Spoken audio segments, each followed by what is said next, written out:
At ang closing prayer po ay si Sister Flor. Dumako po tayo sa opening prayer. Hallelujah. Patuloy kami, O Diyos, na nagpapasalamat sa inyo, Panginoon, sa mga oras na ito. Tinataas ka po namin, pinupuri, sinasambat, pinapasalamatan, Lord. Salamat, Panginoon, sa iyong kabutihan, sa iyong katapatan, O Diyos, sa bawat isa sa amin, Panginoon. Tunay nga, Panginoon, na di mo po kami pinapabayaan sa lahat ng oras ng aming mga buhay. Patuloy ang iyong pag-iingat sa bawat isa sa amin, bagaman malayo pang kada isa o God, nariyan ka po, Panginoon, upang kami, O Diyos, ay paalalahanan, O God, na ikaw ang Panginoon na dapat itaas, mapuri at masamba ng bawat isa sa amin, Lord. Humingi po kami, Lord, ng kalinisan, kapatawaran sa lahat po ng aming mga kasalanan, Panginoon, sa mga oras na ito, O God. Hayaan mo, Panginoon, na ikaw ang Diyos na patuloy na maging marapat po kami, Panginoon, sa iyong banal na harapan. Salamat, O Diyos, sa gabing ito, O God, na binigyan mo po kami ng privilege, Lord, upang makapagbasa ng iyong banal na salita. Buksan mo po ang aming puso at isipan, Panginoon, upang ang bawat mga salita mo, Lord God, ay maunawaan po namin.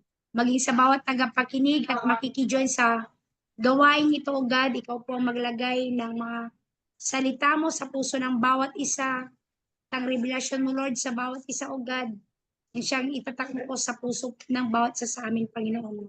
Na ikaw lamang ang Diyos na aming sambahin at maihayag po sa bawat isa sa amin. Maipalaganap po ang iyong salita, Lord God, sa bawat mga tao na hindi pa po nakakilala sa pamamagitan po ng gawain ito, Panginoon. Salamat po, Diyos, sa iyong kabutihan. Marapat lamang namin ay binabalik sa iyong lahat ng papuri at pagsamba. Sa pangalan ni Jesus, namin Panginoon, in Jesus' name, Amen.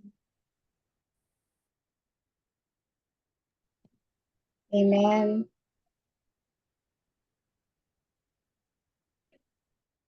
Wait lang. Ang pakiusap ni Hosea sa Israel. Nanumbalik ka, Israel, kay Yahweh na iyong Diyos. Ang pagbaksak mo ay bunga ng iyong kasamaan. Dalhin ninyo ang iyong kahilingan, lumapit kayo kay Yahweh. Sabihin ninyo sa Kanya, patawarin po ninyo kami, kami iyong kahabagan, kami iyong tanggapin, maghahandog kami sa iyo ng pagpupuri. 3. Hindi kami kayang iligtas ng hubo ng Assyria. Hindi kami sasakay sa mga kabayo nila. Hindi na namin tatawagin Diyos ang mga ginawa ng aming kamay. Sa iyo lamang makakasumpong ng awa ang mga ulila. Amen. Verse 4, aking gagamitin ang kanilang pagtalikod, akin silang iibiging may kalayaan, sapagkat ang aking galit ay humiwalay sa kanya.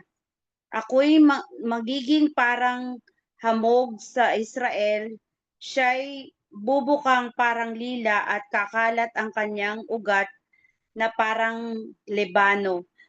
Verse 6, ang kanyang mga sanga ay magsisiyabong at ang kanyang kagandahan ay magiging parang puno. Amen. Ay puno ng olibo at ang kanyang bango ay parang Lebano. Amen. Verse 7, magbabalik sila at tatahan sa ilalim ng aking kalinga. Sila yayabong na gaya ng isang halamanan, mamumulaklak na parang punong ubas, at ang bango'y katulad ng alak mula sa Libano. Ephraim, lumayo ka na sa mga Diyos-Diyosan. Ako lamang ang tumutugon at nagbabantay sa iyo. Ako'y katulad ng sipres na laging luntian at mula sa akin ang iyong bunga. Sa 9, last verse, ang mga bagay na ito ay dapat unawain ng matalino at dapat mapatid ng marunong. Matuwid ang mga daan ni Yahweh at doon tumatahak ang mabubuti, ngunit madarapa ang mga ngahas na sumuway. Amen. Purihin ng Diyos sa pagkabasa ng kanyang salita. Amen. Sige po, tayo po'y manalangin para sa ating closing prayer. Dakilang Ama, patuloy ka o Diyos na siyang purihin at sasambahin sa Espiritu at sa katotohanan. Patuloy Ama na pinapasalamatan ka o Diyos sa buhay na meron kami sa kalakasang taglay, Lord God, sa patuloy na pag-iingat mo sa amin sa buong araw, Father God.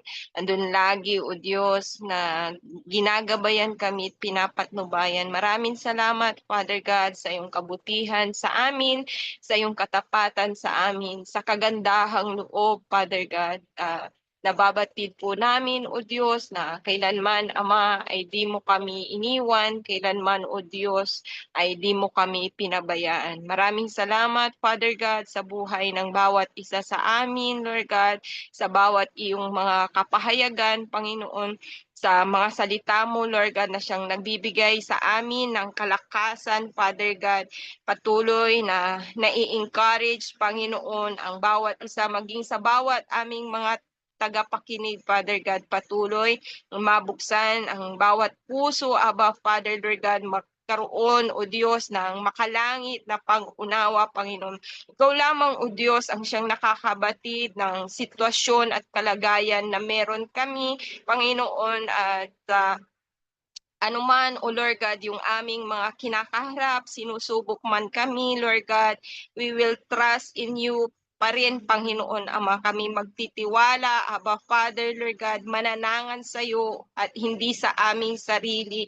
Lord God, tulungan kami lagi na manumbalik lagi sa iyong paanan, manikluhod, magpatira pang tunay, Panginoon Ama. At dinggin mo, O Diyos, ang dalangin ng aming puso, Aba Father, Lord God, turuan kami, Ama, na laging magpakumbaba, Aba Father, Lord God, na sa buhay na ito, O Diyos, Ama, ay wala kaming maipagmamalaki sa iyong harapan. Wala kaming mapanghahawakan, Panginoon, Ama. Tanging ang dalangin po namin, O Diyos, ang makasunod sa kalooban mo, ang mamuhay, O Diyos, ng may katuwiran at ng may kabanalan. Panghawakang patuloy ang iyong mga pangako, Father God, na hindi kami, O Diyos, susuway, Father God, despite, Panginoon Ama, sa aming mga pinagdaraanan, Father God, despite the obstacles, Panginoon Ama. Teach us, Lord God, to learn from your ways, Panginoon Ama, and let your will be done upon our lives, Panginoon Ama.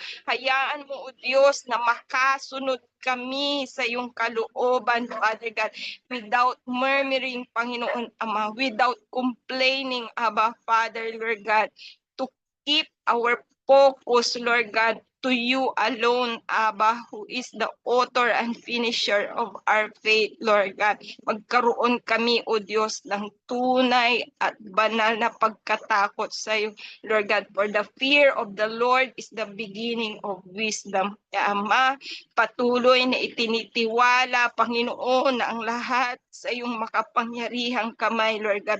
10 ng aming kapamilya, Panginoon Ama, sila'y itinatagubilin namin, O Diyos, sa iyong kamay, Father God, na kung saan sila din, O Lord God, ay hayaan mong mangaligtas, Father God. Luubin mo, O Diyos, ang kanilang puso, Abba, Father, Lord God, at bigyan sila, Panginoon, ng pangunawa. Bigyan sila, O Diyos, ng pananampalataya, Father God, na sila, O Diyos, Lord God, ay mamulat sa katotohanan. Matumbok, O Diyos, ang daan, Abba, Father, Lord God, na siyang inihanda mo, Panginoon, para sa bawat isa sa amin, Lord God. Pagpalain kami, Abba Father, Lord God, 10 ng aming pamilya na lahat, O Diyos, nang nagtitiwala sa iyo, Lord God, ay may nakalaan. Kaya, O Diyos, Ama, tunay kat banal, makapangyarihan sa lahat. Maraming salamat, Father God. Pagpalain ang bawat isa sa amin, 10 ng aming pamilya. Maibalik lagi sa iyo ang katapatang pagsamba, papuri, pasasalamat, pagdakilat, pagluwalhati, Father God, ay tanging sa iyo lamang. In Jesus' mighty name we pray. Amen.